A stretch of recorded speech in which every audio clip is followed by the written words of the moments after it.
Among the foothills of Carmel, New York, a town where I grew up in and went to school, lies one of the best established courses you can find in the state, Centennial Golf Club.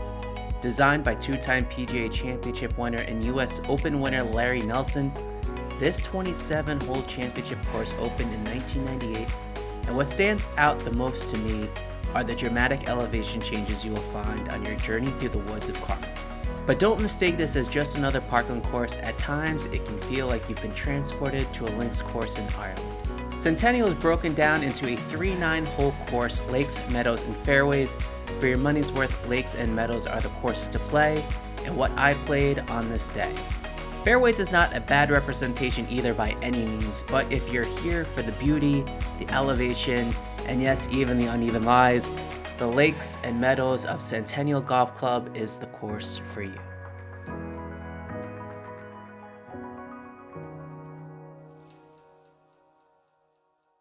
The first hole at Lakes is a par 5. You got water to your left, the driving range onto your right, so it is important to keep this one in play.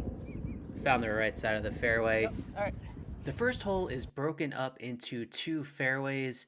If you can carry your 3-wood 250 yards over water, I say go for it. As for me, I have a 5-iron in hand going at the 150-yard marker. Exactly where I was aiming. Dry and safe. Yep, dry and safe. Dry and safe, but the ball is severely below my feet. This is one of the hardest shots. Especially with my severely in-to-out swing, I can never make good contact. This is only the 3rd round I have played this year. I haven't had a lot of time to golf since becoming a dad. The one thing they say you lose the most is the short game. I can tell you that was not true for me on this day. If anything, my short game was probably the best, but putting on the other hand, well, yeah, it wasn't great on this day. It wasn't good either. These greens are pretty fast too. It's tough to get used to fast greens, especially if you haven't played that much, but that putt goes in for bogey. Move to the second hole. The second hole you do not want to miss right. If you go right of those bunkers, it is OB. I was kind of aiming there too. Yeah. But the problem with missing left is you get lies like these. At Centennial, you're going to find a lot of uneven lies. Yeah. That was a feeble attempt at getting out of that rough. Speaking of the rough, it is thick, it is juicy, it is not easy to hit out. Yeah, yanked that about 20 yards left. Chipping on. Good contact there. Good shot there. Thank you. Put it to about 5 feet. Let's see if I can save a bogey here. Yeah, I guess I missed that on the pro side. Tap in for a double bogey. We'll move to the par 3 3rd hole. Keep going. Not the shot shape that I would have liked, but it worked out in the end. Would hit the front of the green. I had a good read from my playing partner. This putt is uphill and to the left. There, good shot. Thank you. That is a decent effort. Cleaning up for par. Thank you. Move to the 4th hole. 4th hole, look at the elevation change here. Just going with a 3-wood here. You do not want to hit driver. Driver's just a little too much club here. You could definitely go into the trees if you pull it left. There is also water to the right, so that's why I'm using a fairway wood there. Elevation change is the name of the game at Centennial. Now hitting uphill. That is an 8-iron for about 135. A little off balance, but I found the green. It is important to be below the hole at Centennial. If you're above the hole, it's going to be super fast. Even on these long putts, it's a lot easier to control the speed. Got a nice little tap in for par. We go back-to-back pars. Move to the 5th hole. Beautiful par 3. Water surrounding the front of the green. Take an 8-iron here, and that is what is known as the double cross. Yank that wide left, and now I am short-sided. Trying to land it in the rough. Landed it pin high. It's going to roll out a ton. These greens are fast. When I hit it, I thought this was perfect, but I underread it just a tad. Trying to clean up with a 4-footer, and I don't even think that hit the hole. So I'll move to the 6th. Is a beautiful par 4 elevation drop. I once again suggest to hit fairway wood here. No need to take out the driver. Not good. Yep. I am in the fairway with 118 yards in. That is a pitching wedge. Pin is tucked on the right, but this green slopes severely from right to left. So you definitely want to aim for the center of the green and let that ball roll towards the hole. But like most of my iron shots on this day, it was not well struck. Leaves me with a long birdie putt. And you could just see what I mean Great idea. Yeah. by the slope Just, of this green. and look at that. The Wow. pace was good, but I just needed to aim 10 feet more to the left. Whoa. That putt broke right as soon as I hit it, so I would 3-putt for bogey on the 6th. I should mention here on the 7th hole that I forgot to bring tees with me for this round, so I had to ask my playing partner to borrow some tees. Hang on. Hang on to dear life. It did, hang on. Unfortunately, he Yeah, uses really low tees, and I use really high tees, so I could just never really get comfortable behind the ball. So this is dropping for 3rd, punching out pretty nicely. Here is a nice look from above. The hole is straight, but narrows pretty severely as you head towards the green. I got about 115 yards here. That is a pitching wedge. Probably the best strike of the round up to this Get point, over. but that is not saying much. Oh, it got over. My ball hit the top lip of the bunker and bounced out, but this leaves me with a very delicate chip shot. Yep. My playing partner seems to like the effort. If I can quote the great Jim Steinman, it's all coming back to me now. Come on, man. Well, maybe not the putting, but I never really had that anyways. Just one nice swing on an iron would be nice.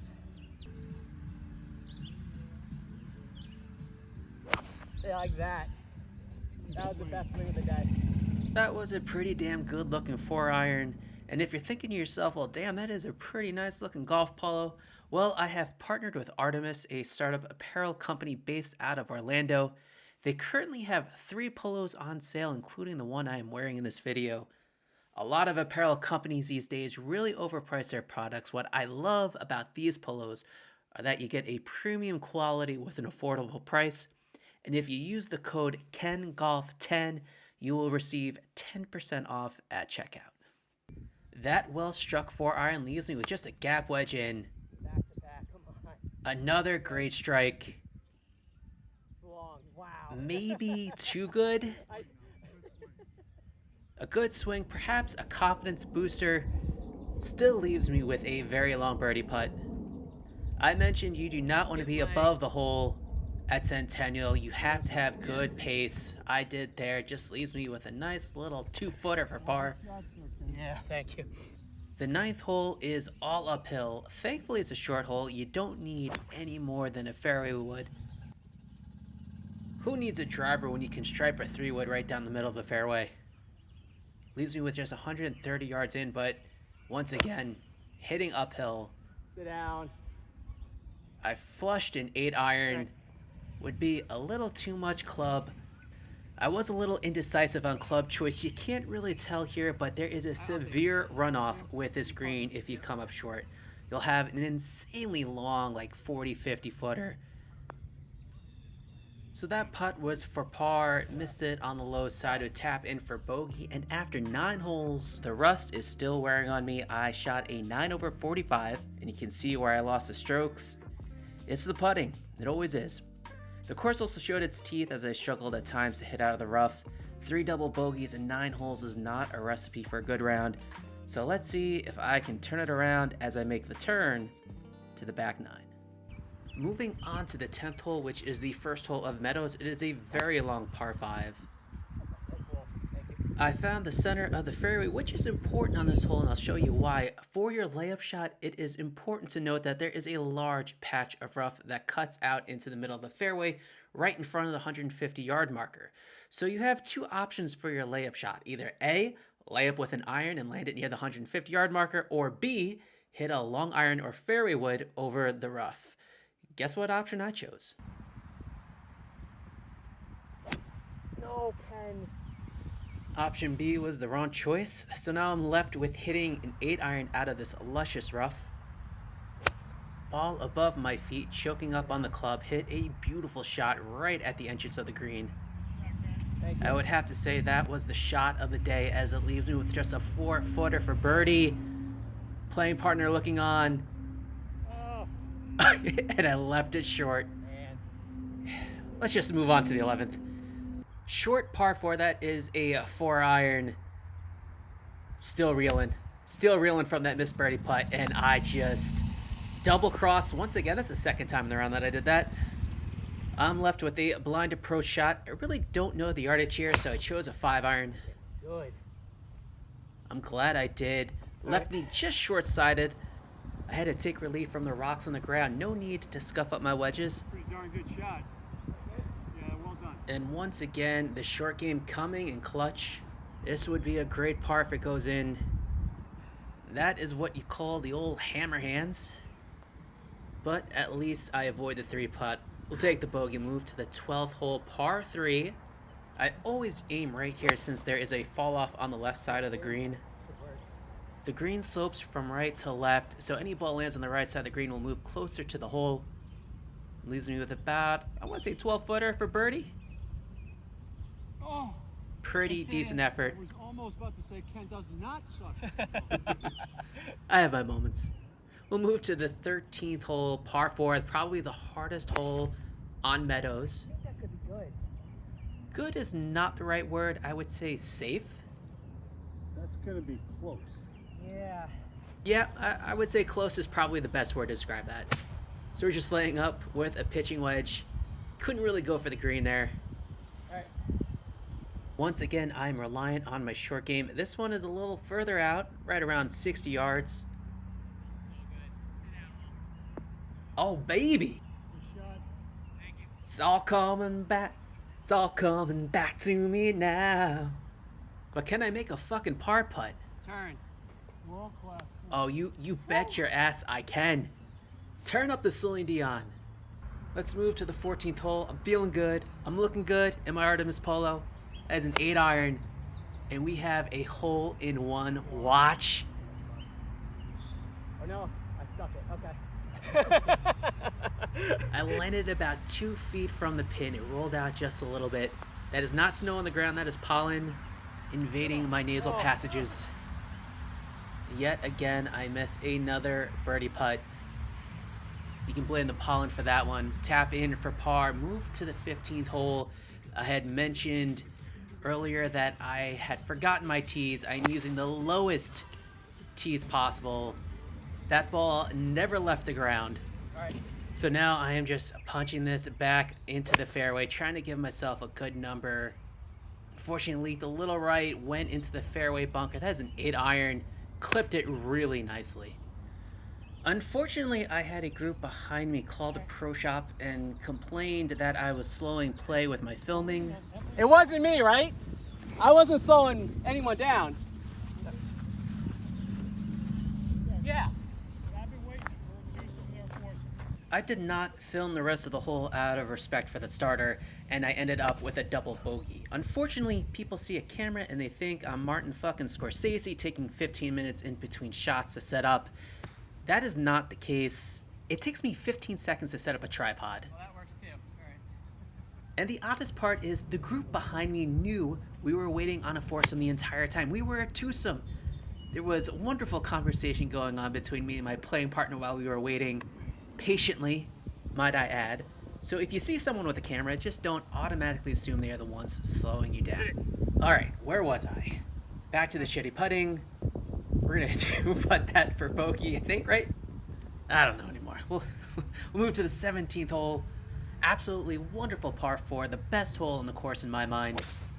If you're courageous enough, you can drive the green. I went with a 3-wood here. I hit the fairway, but it leaked into the rough. Just an easy pitch shot over the bunker.